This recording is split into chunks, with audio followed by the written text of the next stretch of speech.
Hallelujah. ನಮ್ಮ ಕರ್ತನಾದ ಯೇಸು ಕ್ರಿಸ್ತನ ನಾಮದಲ್ಲಿ ನಿಮ್ಮೆಲ್ಲರಿಗೂ ಶುಭಗಳು. Good morning. ಚೆನ್ನಾಗಿದ್ದೀರಾ?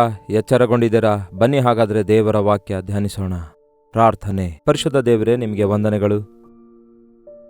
ಮತ್ತೊಂದು ಸಾರಿ ಈ ಹೊಸ ತಿಂಗಳಿನಲ್ಲಿ ಮುಂದುವರಿಯುತ್ತಿರುವಾಗ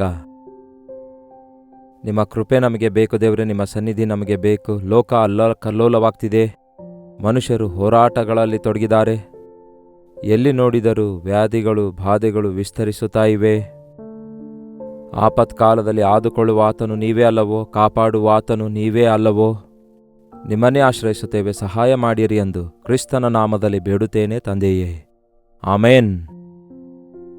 ದೇವರಿಗೆ ಸ್ತೋತ್ರ. ಲೋಕದಲ್ಲಿ ಏನೆಲ್ಲ ನಡೆಯುತ್ತಾ ಇದೆ ಎಂದು ಎಲ್ಲವೂ ನನಗೆ ಗೊತ್ತಿಲ್ಲ, ಆದರೆ ಎಷ್ಟೋ ಜನರು, ಎಷ್ಟೋ ಕುಟುಂಬಗಳಲ್ಲಿ ಎಷ್ಟೋ ಜನರ ಮಕ್ಕಳು, ಎಷ್ಟೋ ಹೆಂಡತಿಯರ ಗಂಡಂದಿರು, ಕುಟುಂಬದಲ್ಲಿರುವ ಕುಟುಂಬ ಸದಸ್ಯರು ಎಷ್ಟೋ ವಿಧವಾದ ವ್ಯಾಧಿಗಳಿಗೆ ಒಳಗಾಗ್ತಿದ್ದಾರೆ, ಎಷ್ಟೋ ವಿಧವಾದ ಬಾಧೆಗಳಿಗೆ ಒಳಗಾಗ್ತಿದ್ದಾರೆ, ಎಷ್ಟೋ ಸಮಸ್ಯೆಗಳಲ್ಲಿದ್ದಾರೆ ಎನ್ನುವಂಥದ್ದು ನನಗೆ ಗೊತ್ತಾಗ್ತದೆ. ಹೇಗೆ ಅನ್ನುತ್ತೀರಾ?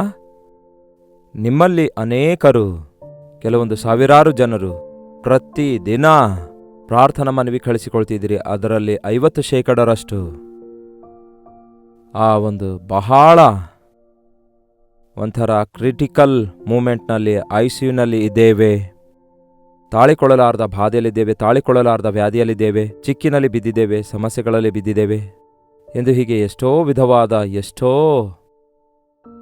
ಬಾಧೆಗಳಲ್ಲಿ ಮನುಷ್ಯರಿದ್ದಾರೆ ಎಂದು ಅರ್ಥ ಮಾಡಿಕೊಂಡಾಗ ಎಷ್ಟೋ ಹೆಚ್ಚಾಗಿ ದೇವರ ಸನ್ನಿಧಿಯಲ್ಲಿ ನಿಮ್ಮೆಲ್ಲರಿಗೋಸ್ಕರ ಪ್ರಾರ್ಥನೆ ಮಾಡ್ತಿದ್ದೇನೆ. ಅಷ್ಟು ಮಾತ್ರವಲ್ಲದೆ ಏನಾಗ್ತಾ ಇದೆ ಈ ಲೋಕದಲ್ಲಿ ಎಂಬ ಅವಗಾಹನ ಉಂಟಾಗ್ತಿದೆ. ಮನುಷ್ಯರಿಗೆ ಕಾವಲು ಭದ್ರತೆ ಇಲ್ಲ, ಮನುಷ್ಯರಿಗೆ ಗ್ಯಾರಂಟಿ ಇಲ್ಲ, ಮನುಷ್ಯರಿಗೆ ಯಾವುದೇ ವಿಧವಾದ ಒಂದು ಧೈರ್ಯವಿಲ್ಲ ಅಥವಾ ಸಪೋರ್ಟ್ ಇಲ್ಲ, ಸಹಾಯ ಇಲ್ಲ. ದುಡ್ಡಿದ್ರೆ ಸಾಕು ಅನ್ನುವಂಥವರಿಗೆ ದುಡ್ಡಿದ್ರೂ ಕೂಡ ಸಹಾಯ ಇಲ್ಲದಂತಾಗ್ತಿದ್ದಾರೆ. ಮನುಷ್ಯರು ಸಹಾಯ ಮಾಡ್ಲಿಕ್ಕಾಗಲ್ಲ, ವೈದ್ಯರೂ ಸಹಾಯ ಮಾಡ್ಲಿಕ್ಕಾಗಲ್ಲ. ಎಷ್ಟೋ ವಿಧವಾದ ತೊಂದರೆಗಳಲ್ಲಿ ಮನುಷ್ಯರಿರ್ತಿದ್ದಾರೆ. ಬಹಳಷ್ಟು ಜನ ಸಹೋದರಿಯರು ತಮ್ಮ ಯಜಮಾನರೇನಾದರೂ ಅವರಿಗೆ ಲಕ್ಷಿಸದಿದ್ದರೆ ಕುಟುಂಬಕ್ಕೋಸ್ಕರ ಕಷ್ಟಪಟ್ಟು ಸಂಪಾದಿಸುತ್ತಾ, ಮಕ್ಕಳನ್ನು ಪೋಷಿಸಿಕೊಳ್ಳುತ್ತಾ, ಗಂಡನಿಗೋಸ್ಕರ ಪ್ರಾರ್ಥಿಸಿರಿ, ಮಕ್ಕಳಿಗಾಗಿ ಪ್ರಾರ್ಥಿಸಿರಿ. ನಾನು ಈ ಒಂದು ಬೇರೆ ದೇಶದಲ್ಲಿದ್ದೇನೆ, ಇಲ್ಲಿ ಕೆಲಸ ಬಹಳ ಕಷ್ಟ ಇದೆ, ಅವರು ಕೊಡುವ ಈ ಸ್ವಲ್ಪ ಸಂಬಳ ಸಾಕಾಗ್ತಾ ಇಲ್ಲ, ನಾನು ಸಾಲ ಮಾಡಿ ಇಂಡಿಯಾದಿಂದ ಬಂದಿದ್ದೇನೆ, ನನ್ನ ಸಂಪಾದನೆ ಸಾಲ ತೀರಿಸಲಿಕ್ಕೂ ಆಗ್ತಿಲ್ಲ ಎಂಬುದಾಗಿ ಒಬ್ಬ ಸಹೋದರಿ ಕಣ್ಣೀರಿನಿಂದ ವಾಟ್ಸಪ್ ಮೆಸೇಜ್ ಕಳಿಸುವುದನ್ನು ಕೇಳಿ ನಿಜವಾಗ್ಲೂ ಏನಿದು? ಅಂತ್ಯ ದಿನಗಳಲ್ಲಿ ಮನುಷ್ಯರು ಯಾಕೆ ಇಷ್ಟು ಬಾಧೆಯಲ್ಲಿದ್ದಾರೆ ಎಂದು ನೋಡುವುದಾದರೆ, ದೇವರನ್ನು ನಾವು ಪಕ್ಕಕ್ಕೆ ತಳ್ಳಿ ಹಾಕುವಾಗ, ದೇವರಲ್ಲಿ ನಾವು ನಂಬಿಕೆ ಇಡದೇ ಇರುವಾಗ ಇನ್ನು ಆ ಪರಿಸ್ಥಿತಿಗಳು ಹಾಗೆ ಮುಂದುವರಿಯುತ್ತವೆ. ಆದರೆ ನಂಬುವುದಾದರೆ ಅದ್ಭುತ ಕಾಣ್ತೇವೆ, ದೇವರಿಗೆ ಅರ್ಪಿಸಿಕೊಡೋದಾದರೆ ಆಶೀರ್ವಾದ ಕಾಣ್ತೇವೆ.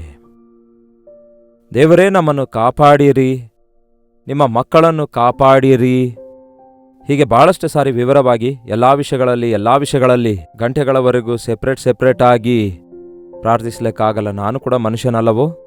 ಆದರೆ ಅನೇಕ ಸಾರಿ ನೀವು ಕಳಿಸುವ ಪ್ರಾರ್ಥನಾ ಭಾರಗಳನ್ನೆಲ್ಲ ಕರ್ತನ ಮುಂದಿಟ್ಟು, ಕರ್ತನೆ ಕಾಪಾಡಿರಿ, ದೇವರೇ ಅವರನ್ನು ಕನಿಕರಿಸಿರಿ, ದೇವರೇ ಅವರಿಗೆ ಸಹಾಯ ಮಾಡಿರಿ ಎಂಬುದಾಗಿ ಮೊರೆ ಇಡ್ತಿದ್ದೇವೆ. ನಮ್ಮನ್ನು ಕಾಪಾಡುವ ದೇವರಿದ್ದಾರೆ. ಕಷ್ಟಗಳಿರ್ತವೆ, ಶೋಧನೆಗಳು ಬರ್ತವೆ, ವ್ಯಾಧಿಗಳು ಬರ್ತವೆ, ಹೋರಾಟಗಳು ಬರ್ತವೆ, ಸಮಸ್ಯೆಗಳಿರ್ತವೆ. ಆದರೆ ಕರ್ತನು ನಮಗೆ ಇರುವವರೆಗೂ ಆತನು ನಮ್ಮನ್ನು ಕಾಪಾಡಿ ಕಣ್ಣು ಗುಡ್ಡಿನಂತೆ ಕಾಪಾಡ್ತಾರೆ. ಹಾಗಾಗಿ ಅವೆಲ್ಲವುಗಳಿಂದ ನಾವು ತಪ್ಪಿಸಲ್ಪಡ್ತೇವೆ. ನಿಮಗೆ ಮನಸ್ಸು ಸರಿಯಿಲ್ಲದಿರುವಾಗ ಏನು ಮಾಡ್ತೀರಿ? TV ಆನ್ ಮಾಡಿ ನೋಡ್ತೀರೋ? Cell phone ನೋಡ್ತೀರೋ?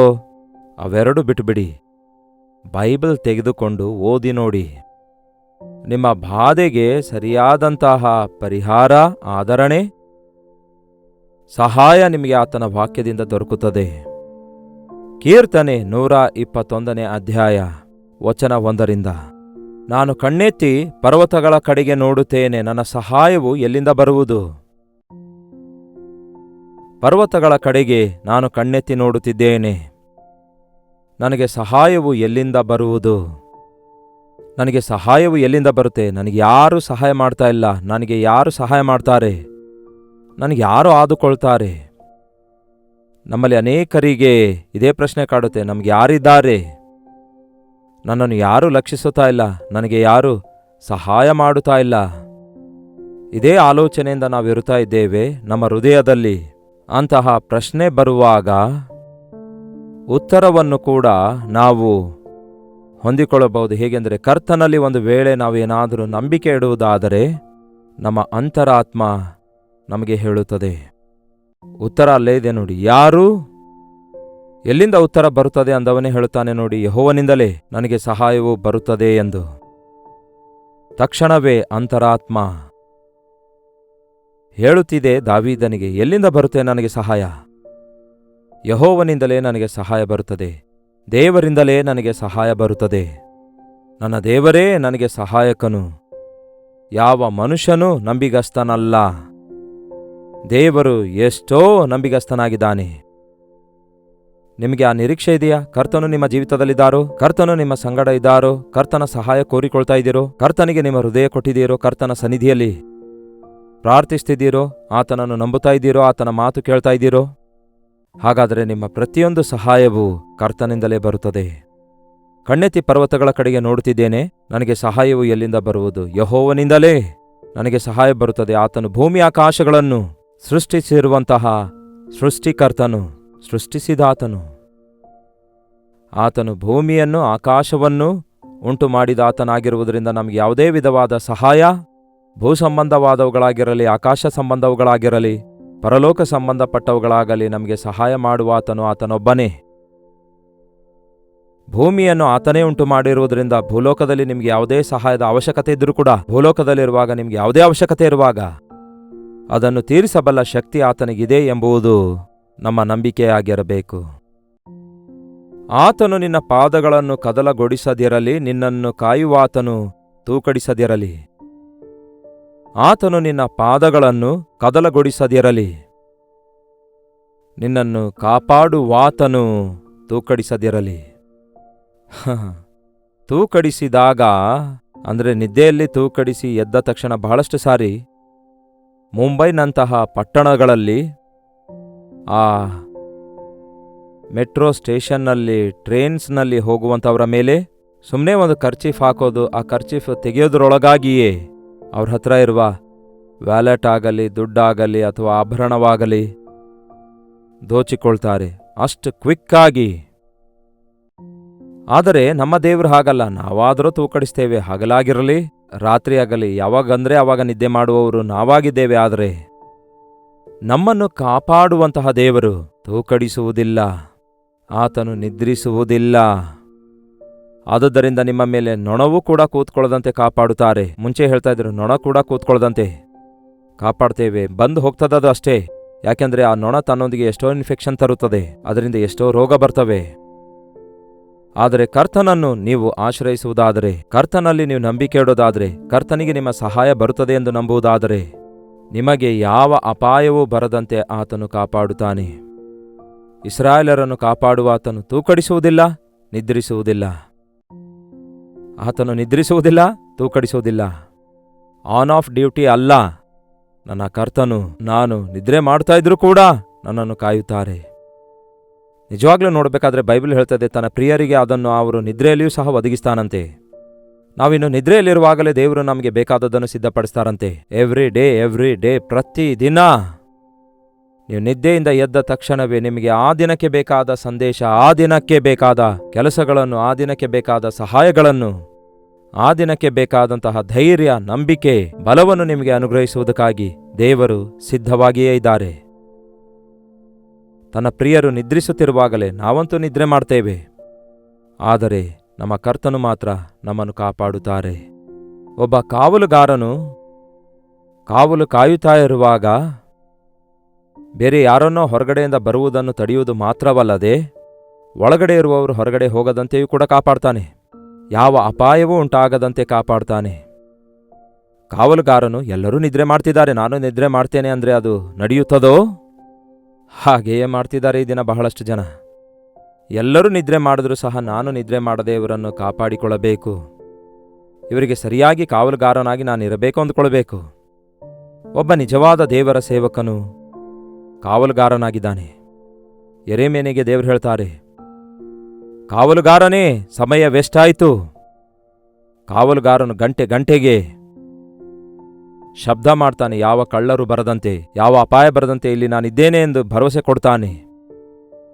ನಮ್ಮ ಚಿಕ್ಕಂದಿನಲ್ಲಿ ಆ ದಿನಗಳಲ್ಲಿ ಇಂತಹ ಅಂದರೆ ಚಿಕ್ಕ ಚಿಕ್ಕ ಊರುಗಳಲ್ಲಿ ಬೀದಿ ದೀಪಗಳು ಇರ್ತಾ ಇದ್ವು, ಮುನ್ಸಿಪಾಲ್ಟಿ ದೀಪಗಳು. ಅದರೊಳಗಡೆ ಕೆರೋಸಿನ್ ಹಾಕಿ ಲೈಟ್ ಬೆಳಗಿಸ್ತಾ ಇದ್ರು. ಅಲ್ಲಿ ಒಬ್ಬ ಗೋರ್ಖಾ ತಿರುಗಾಡ್ತಾ ಇದ್ದನು. ಎಲ್ಲರೂ ಹುಷಾರ್, ಎಲ್ಲರೂ ಹುಷಾರ್ ಎಂದು ಆ ಬೀದಿಯಲ್ಲಿ ತಿರುಗಾಡ್ತಾ ಗಟ್ಟಿಯಾಗಿ ಕಿರ್ಚುತ್ತಾ ತಿರುಗಾಡ್ತಿದ್ದ. ಎಲ್ಲಾದ್ರೂ ಕಳ್ಳರಿದ್ರೆ, ಎಲ್ಲಾದ್ರೂ ಕದುಕೊಳ್ಳೋರಿದ್ರೆ ತಕ್ಷಣವೇ ಅವರು ಅಲ್ಲಿಂದ ಓಡಿ ಹೋಗ್ಬೇಕಿತ್ತು ಅವನ ಕೂಗು ಕೇಳಿ. ಕಳ್ಳರು ಓಡಿ ಹೋಗ್ತಾ ಇದ್ರು. ನಮ್ಮ ಜೀವಿತದಲ್ಲಿ ಕೂಡ ಅನೇಕ ಸಾರಿ ಕಳ್ಳನಿದ್ದಾನೆ, ದೋಚಿಕೊಳ್ಳುವವನಿದ್ದಾನೆ, ಅವನೇ ಸೈತಾನನು. ನಮ್ಮ ಆರೋಗ್ಯವನ್ನು, ಆನಂದವನ್ನು, ನಮ್ಮ ಕುಟುಂಬವನ್ನು, ನಮ್ಮ ಮಕ್ಕಳನ್ನು, ನಮ್ಮ ನಂಬಿಕೆಯನ್ನು ಹಾಳು ಮಾಡುವುದಕ್ಕಾಗಿ ಎಷ್ಟೋ ಪ್ರಯತ್ನಿಸುತ್ತಾನೆ. ಆದರೆ ನಮ್ಮನ್ನು ಕಾಪಾಡುವ ದೇವರು ತೂಕಡಿಸುವುದಿಲ್ಲ, ನಿದ್ರಿಸುವುದಿಲ್ಲ. ಈ ದಿನ ನಾವು ನಂಬಿಕೆಯನ್ನು ಕಾಪಾಡಿಕೊಂಡಿರೋದಾದರೆ ಅದು ನಮ್ಮ ದೊಡ್ಡಸ್ತಿಕೆ ಅಲ್ಲ, ಆದರೆ ನಮ್ಮನ್ನು ಕಾಪಾಡಿರುವ ದೇವರ ದೊಡ್ಡಸ್ತಿಕೆಯಾಗಿದೆ. ಇಸ್ರಾಯೇಲರನ್ನು ಕಾಪಾಡುವ ಆತನು ತೂಕಡಿಸುವುದಿಲ್ಲ, ನಿದ್ರಿಸುವುದಿಲ್ಲ. ಯೆಹೋವನು ನಿನ್ನನ್ನು ಕಾಯುವವನು, ನಿನ್ನ ಬಲಗಡೆಯಲ್ಲಿ ನೆರಳಿನಂತೆ ನಿಂತಿರುವ ಆತನು ಯೆಹೋವನೇ. ನಿಮ್ಮ ಬಲಗಡೆಯಲ್ಲಿ ಯೆಹೋವನೇ ನಿಮಗೆ ನೆರಳಿನಂತಿರುವನು. ಸಾಧಾರಣವಾಗಿ ಯಾರಾದರೂ ನನ್ನ ಬಲಗಡೆಯಲ್ಲಿ ಒಂದು ವೇಳೆ ನಿಂತುಕೊಳ್ಳುವುದಾದರೆ ನನಗಿಷ್ಟವಿರಲ್ಲ, ಮುಖ್ಯವಾಗಿ ವಾಕ್ಯ ಸಾರುತ್ತಿರುವಾಗ, ವೇದಿಕೆಯ ಮೇಲಿರುವಾಗ. ಯಾಕೆಂದರೆ ನಮ್ಮ ಬಲಗಡೆಯಲ್ಲಿರಬೇಕಾದದ್ದು ಮನುಷ್ಯರಲ್ಲ ಪ್ರಿಯರೇ, ಕರ್ತನಿಗೆ ಆ ಸ್ಥಾನವನ್ನು ಬಿಡಬೇಕು. ಬಲಗಡೆಯಲ್ಲಿ ದೇವರು ನಿಂತುಕೊಳ್ಳುತ್ತಾರೆ, ನಮ್ಮನ್ನು ಧೈರ್ಯಗೊಳಿಸುತ್ತಾರೆ, ನಮ್ಮನ್ನು ಪ್ರೇರೇಪಿಸುತ್ತಾರೆ, ನಮ್ಮೊಂದಿಗೆ ಮಾತಾಡಿ ನಾವು ಮಾತಾಡುವಂತೆ ಮಾಡುತ್ತಾರೆ. ಹಾಲೆಲೂಯ.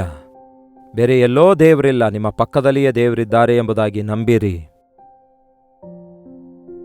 ಹಗಲಲ್ಲಿ ಸೂರ್ಯನು, ಇರುಳಲ್ಲಿ ಚಂದ್ರನು ನಿನ್ನನ್ನು ಬಾಧಿಸುವುದೇ ಇಲ್ಲ. ಏನಂತೆ? ಹಗಲಲ್ಲಿ ಸೂರ್ಯನು, ಇರುಳಲ್ಲಿ ಚಂದ್ರನು ನಿನ್ನನ್ನು ಬಾಧಿಸುವುದಿಲ್ಲ.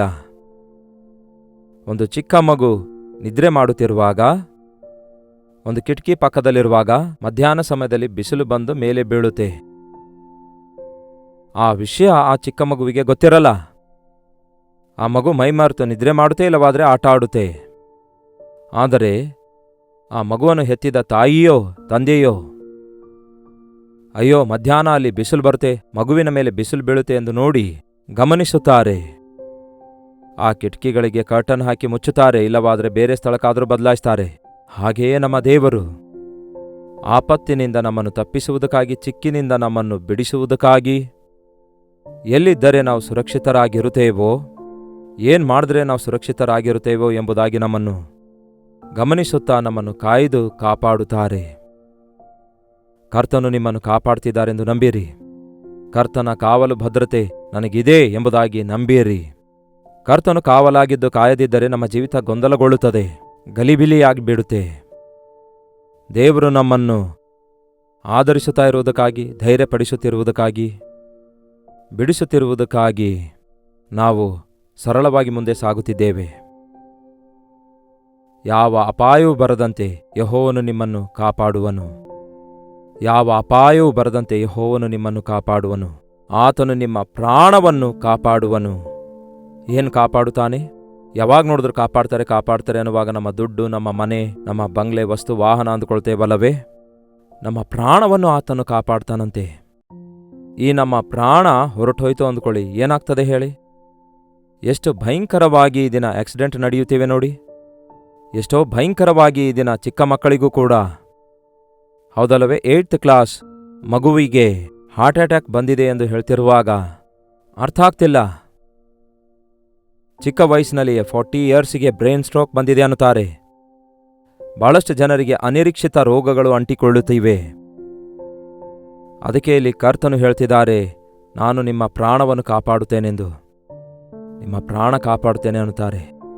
ನಿಮಗೆ ವೇದನೆ ಉಂಟಾಗುವುದಾದರೆ ಅದು ನಿಮ್ಮ ಮರಣಕ್ಕಾಗಿ ಅಲ್ಲ, ನನ್ನ ನಾಮ ಮಹಿಮೆಗಾಗಿಯೇ ಬಂದಿದೆ ಅನ್ನುತ್ತಾರೆ.